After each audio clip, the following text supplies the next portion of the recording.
Hi friends, this is Venkatesh Devasani. ఈరోజు మనం Indian సొసైటీకి సంబంధించినటువంటి టాపిక్ వచ్చేసి మతతత్వం లేదా మతతత్వవాదం గురించి డిస్కస్ చేయబోతున్నాం. అందులో భాగంగా ఈరోజు మొదటి ప్రశ్న, ఆధునిక భారతదేశంలో మతతత్వం అనేటువంటి గ్రంథాన్ని ఎవరు రచించారని అడగడం జరిగిందండి.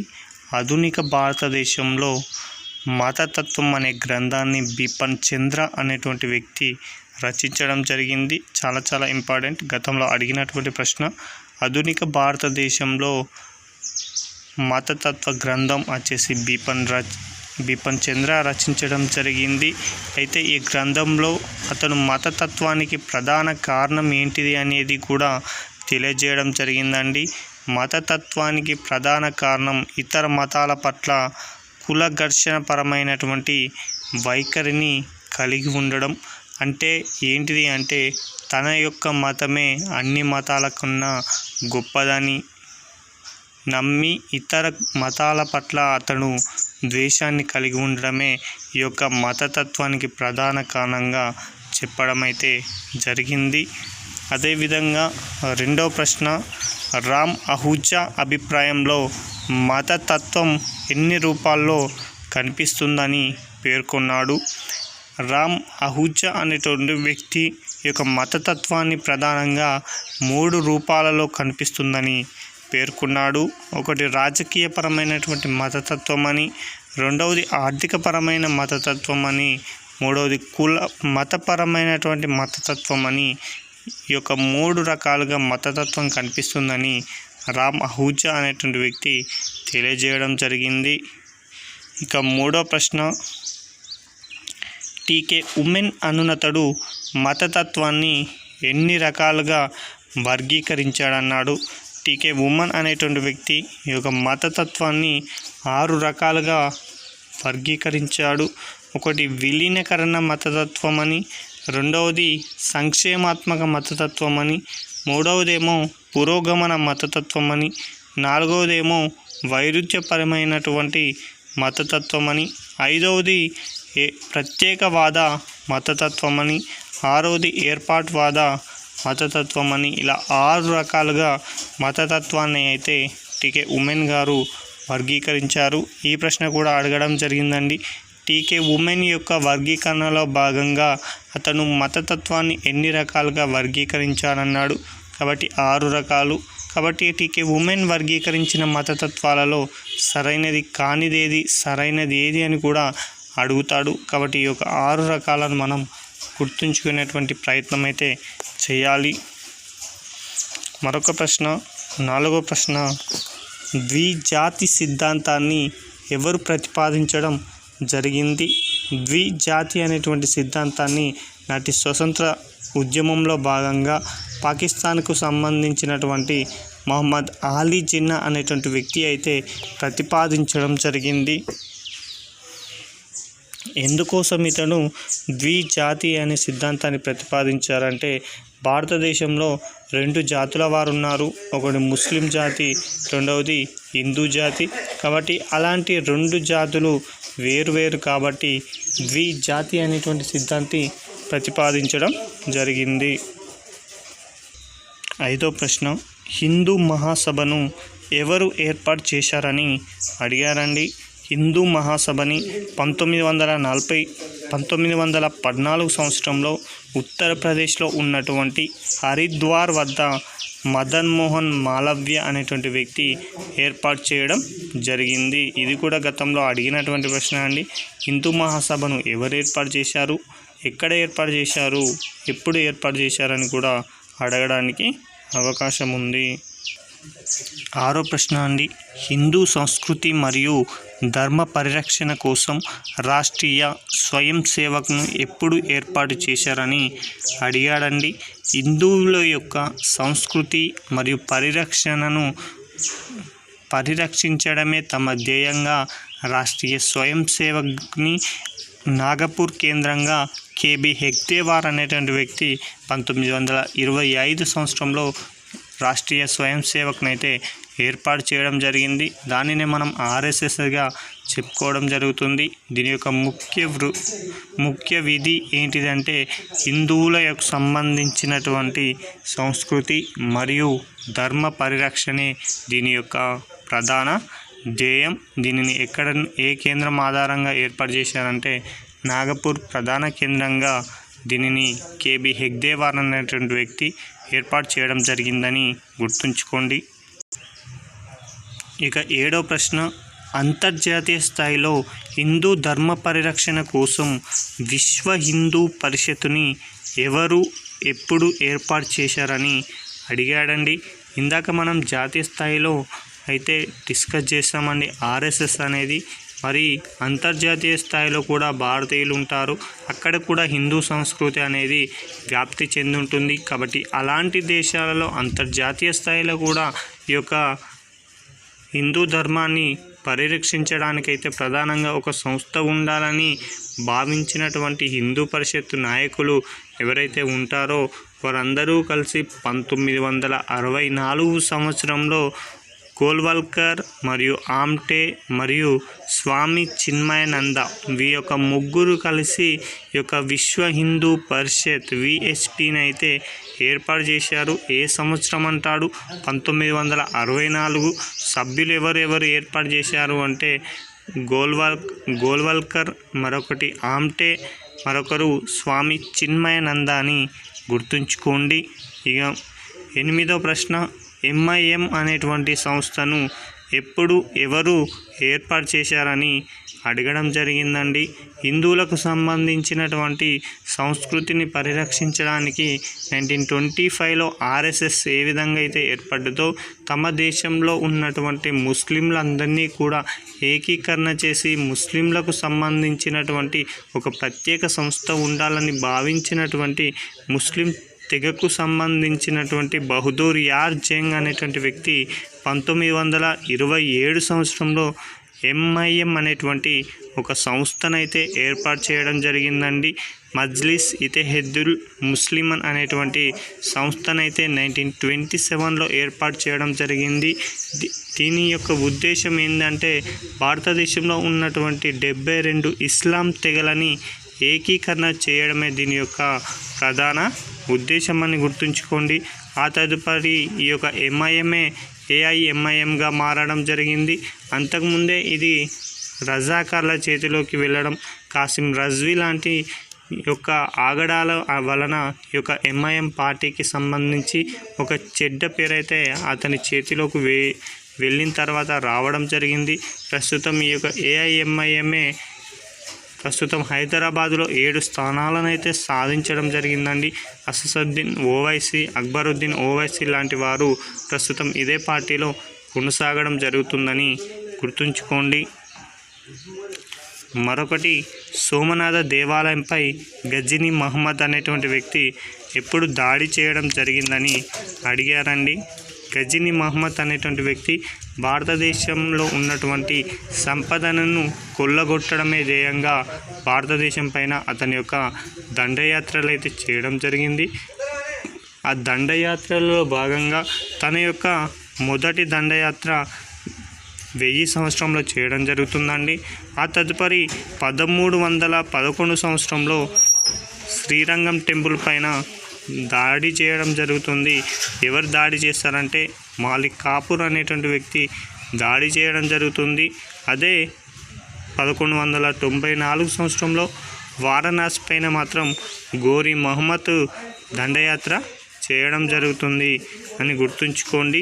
అయితే సోమనాథ ఆలయంపై ఎప్పుడు అంటే 1024, 1025 సందర్భంలో సోమనాథ దేవాలయంపై దాడి చేసి ఆ యొక్క దేవాలయాన్ని అయితే కొల్లగొట్టి అక్కడ ఉన్నటువంటి ధనంతో అయితే అతను అక్కడికి వెళ్ళిపోవడం జరుగుతుంది. అయితే ఇదే సోమనాథ దేవాలయాన్ని తిరిగి పునఃప్రారంభించినది ఎవరు అంటే నాటి భారత రాష్ట్రపతి అయినటువంటి బాబు రాజేంద్ర ప్రసాద్ అనేటువంటి వ్యక్తి దేశవ్యాప్తంగా కూడా చందాలు వేసుకొని ఆ యొక్క విరాళాలతో ఈ యొక్క సోమనాథ దేవాలయాన్ని అయితే పునర్నిర్మించడం జరిగిందని గుర్తుంచుకోండి. ఇక 10వ ప్రశ్న, మహారాష్ట్రలో 1970 సంవత్సరంలో జరిగినటువంటి మత అల్లర్లపై నియమించిన కమిషన్ ఏదని అడగడం జరిగింది. మహారాష్ట్రలో 1970 సంవత్సరంలో జరిగినటువంటి మతపరమైనటువంటి అల్లర్లను విచారించడం కోసం నియమించిన కమిషన్ వచ్చేసి మదన్ కమిషన్ అని గుర్తుంచుకోండి. ఇది కూడా గతంలో అడిగినటువంటి ప్రశ్న అండి. కాబట్టి మహారాష్ట్ర మతపరమైన అల్లర్లు అంటే మనకు గుర్తుకు రావాల్సిన కమిషన్ మదన్ కమిషన్ అని గుర్తుంచుకోండి. ఇక 11వ ప్రశ్న, గోధ్రా అల్లర్లు అనేది ఏ సంవత్సరంలో జరిగాయని అడుగుతున్నారండి. కాంపిటేటివ్ ఎగ్జామ్ ప్రిపేర్ అయ్యేటువంటి ప్రతి వ్యక్తికి కూడా తెలిసినటువంటి ప్రశ్నకు ఆన్సర్ ఇక గోధ్రా అల్లర్లు ఎప్పుడు జరిగాయి అంటే 2002 సంవత్సరం ఫిబ్రవరి 27వ తేదీ నాడు ఇక గోధ్రా అల్లర్లు అయితే జరిగాయి. అసలు ఎందుకోసం జరిగాయి ఈ గోధ్రా అల్లర్లు అంటే 2002 ఫిబ్రవరి 27వ తేదీన ఏదైతే అయోధ్య నుంచి అహ్మదాబాద్కు వెళుతున్నటువంటి సబర్మతి ఎక్స్ప్రెస్ పైన అందులో ఉన్నటువంటి S6 బోగి పైన దాడులైతే చేయడం జరుగుతుంది. అందులో ఉన్నటువంటి కరసేవకుల పైన మరియు హిందువుల పైన కూడా దాడి చేసి ఆ యొక్క బోగిని అయితే కాల్చివేయడం జరుగుతుంది. దాదాపుగా ఆ యొక్క బోగిలో 59 మంది సజీవ దహనం అయితే కావడం జరిగింది.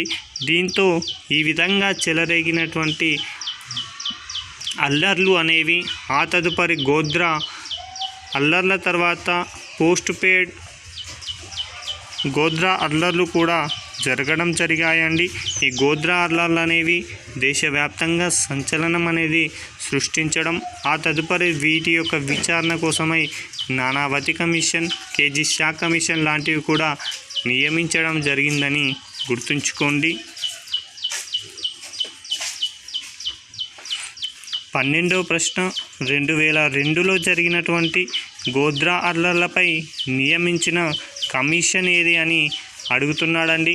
మనం ఇందాకే చెప్పుకున్నామండి, అయోధ్య నుంచి సబర్మతి వెళ్ళేటువంటి S6 బోగి పైన దుండగులు దాడి చేసి అక్కడ 59 మందిని సజీవ దహనం చేయడంతో దేశవ్యాప్తంగా కూడా ఈ యొక్క సంఘటనల వలన అల్లర్లు అనేవి చెలరేగడం జరిగాయి. కాబట్టి దీని వలన జరిగినటువంటి విపత్కరమైన పరిస్థితిని అంచనా వేయడానికి ఉద్దేశంతో 2002 మార్చి 6వ తేదీన కేజీ షా కమిషన్ను నియమించడం జరిగింది. అదేవిధంగా 2002 మే 21వ తేదీన నానావతి కమిషన్ అయితే నియమించడం జరిగింది. అయితే ఈ యొక్క నానావతి కమిషన్ తన యొక్క నివేదికని 2008 సంవత్సరంలో సమర్పించడం జరిగింది అని గుర్తుంచుకోండి. అయితే గోధ్రా సంఘటన అనంతరం కూడా జరిగినటువంటి సంఘటనల వల్ల 1100 మంది మరణించారండి. కేవలం గోధ్రా సంఘటన వలన 59 మంది మాత్రమే మరణిస్తే ఈ యొక్క సంఘటన వలన దేశవ్యాప్తంగా చెలరేగినటువంటి హింసాత్మక సంఘటన వల్ల దాదాపుగా 1100 మంది జరగడం జరిగింది. ముఖ్యంగా చూసుకుంటే 2002 మార్చిలో జరిగినటువంటి బెస్ట్ బేకరీపై దాడి చాలా వరకు విపత్కరమైన పరిస్థితిని అయితే తలెత్తేలా చేయడం జరిగింది. 13వ ప్రశ్న, అయోధ్య సంఘటన పైన ఏర్పాటు చేసినటువంటి కమిషన్ ఏదని అడుగుతున్నాడండి. అయోధ్య సంఘటన ఏందో మనకి ముందుగా తెలియాలి. 1528 సంవత్సరంలో ఈ యొక్క అయోధ్య సంబంధించి రామ జన్మభూమి అయినటువంటి ఆలయం పైన అప్పటి బాబర్ సంబంధించినటువంటి జనరల్ మీర్ బాకీ అనేటువంటి వ్యక్తి యొక్క దేవాలయాన్ని నిర్మించడం జరుగుతుంది. ఆ తదుపరి అది హిందువులకు సంబంధించిన పవిత్రాలయం కాబట్టి వీటిపైన దేవాలయం నిర్మించారనేటువంటి వాదన కోర్టులో అయితే జరగడం జరుగుతుంది. ఈ సందర్భంలో 1992లో మే నెలలో నాటి ఉత్తరప్రదేశ్ సీఎం కళ్యాణ్ సింగ్ అనేటువంటి వ్యక్తి బాబ్రీ మసీద్ అనేది హిందువుల యొక్క ఆలయం పైన నిర్మించారు కాబట్టి అక్కడ తిరిగి రామాలయాన్ని నిర్మించడానికి అనుమతినివ్వడం జరుగుతుంది. దీంతో 1990లో మన బీజేపీ అగ్రనేత అయినటువంటి లాల్ కృష్ణ అద్వానీ అనేటువంటి వ్యక్తి ఎట్లాగైనా మళ్ళీ రామ మందిరాన్ని నిర్మించాలని దేశవ్యాప్తంగా 1990లో రథయాత్ర ప్రారంభించడం జరుగుతుంది. ఆ యొక్క రథయాత్ర అనేది 1992 డిసెంబర్ 6వ తేదీ నాటికి ఉత్తరప్రదేశ్లో ఉన్నటువంటి అయోధ్య నగరానికి చేరుకోవడం, అక్కడ ఉన్నటువంటి కరసేవకులు ఆ యొక్క అయోధ్యలో ఉన్నటువంటి బాబ్రీ మసీదును చూసి కోపద్రిక్తులై ఆ యొక్క ఆలయం ఆ యొక్క మసీదు పైన దాడి చేయడం జరుగుతుంది. ఆ దాడి చేసి అక్కడ ఉన్నటువంటి బాబ్రీ మసీదును పూర్తిగా కూల్చివేయడం జరుగుతుంది. ఈ యొక్క సంఘటన పైన దేశవ్యాప్తంగా కూడా తీవ్రపరమైనటువంటి అల్లర్లు అనేవి, మతపరమైన అల్లర్లు అనేవి చెలరేగడం జరుగుతుంది. దీంతో ఈ యొక్క సంఘటన పైన విచారణ చేయడానికి నాటి ప్రభుత్వం అనేది ఈ యొక్క లిబర్హన్ కమిషన్ అయితే వేయడం జరిగింది. ఈ కమిషన్ తన యొక్క నివేదికని 2009లో ఇవ్వడం జరిగింది. ఓకేనా. అయితే 2019లో అయోధ్యల సంబంధించినటువంటి కీలకమైనటువంటి తీర్పు సుప్రీంకోర్టు ఇచ్చి 2.77 ఎకరాలకు సంబంధించినటువంటి రామ జన్మభూమికి ట్రస్ట్కి ఇవ్వాలి అని ఒక కీలకమైన తీర్పు ఇవ్వడం జరుగుతుంది. దీంతో 2020 ఆగస్టు 5వ తేదీన ఈ యొక్క రామాలయానికి సంబంధించి భారత ప్రధాని నరేంద్ర మోడీ గారు శంకుస్థాపన చేయడం జరుగుతుంది. 2024 జనవరి 22వ తేదీన ఈ యొక్క రామాలయాన్ని తిరిగి ప్రారంభించడం జరుగుతుందండి. చాలా ఇంపార్టెంట్. 2024 జనవరి 22వ తేదీ నాడు భారత ప్రధాని నరేంద్ర మోడీ గారు ఈ యొక్క అయోధ్య రామ మందిరాన్ని అయితే ప్రారంభించడం జరుగుతుంది. ఇక 14వ ప్రశ్న, ఔరంగాబాదులో మత సంఘర్షణలు ఎప్పుడు జరిగాయని అడిగాడండి. 1986 సంవత్సరంలో ఔరంగాబాదులో ఈ యొక్క మతపరమైనటువంటి సంఘర్షణలు తలెత్తడం జరిగాయి. ఎందుకోసం అంటే అక్కడ ఉన్నటువంటి శివసేన పార్టీ అనేది ఓటమి చెందడం వలన ఇలాంటి సంఘర్షణలు అయితే తలెత్తడం జరిగాయి. ఆ తదుపరి 1988లో బీదర్లో సిక్కులు పైన దాడి అనేది జరుగుతుంది. 1987లో మీరట్ సంఘటన కూడా చాలా ఇంపార్టెంట్.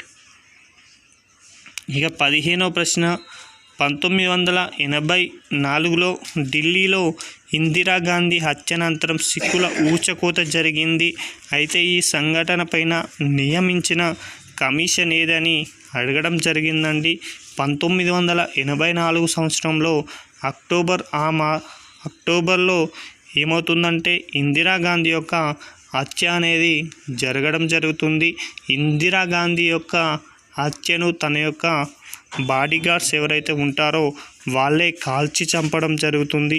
ఎప్పుడు అంటే 1984 అని గుర్తుంచుకోండి. ఇలాంటి సంఘటనలపైన ఈ యొక్క సంఘటనను విచారించడానికి నియమించిన commission Nanavati commission.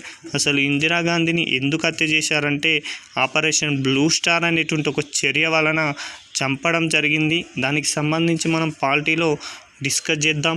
Operation blue star అంటే ఏంది, ఇందిరాగాంధీ గారికి అసలు సిక్కులకు మధ్య ఎలాంటి వైరుధ్యం అనేది ఏర్పడడం జరిగింది, ఆమె ఆపరేషన్ బ్లూ స్టార్లో భాగంగా ఈ యొక్క అమృత్సర్లో ఆమె చేసినటువంటి చర్య ఏంటిది అనేది అన్నీ కూడా మనం పార్టీకి సంబంధించిన అంశాలలో డిస్కస్ చేద్దామండి.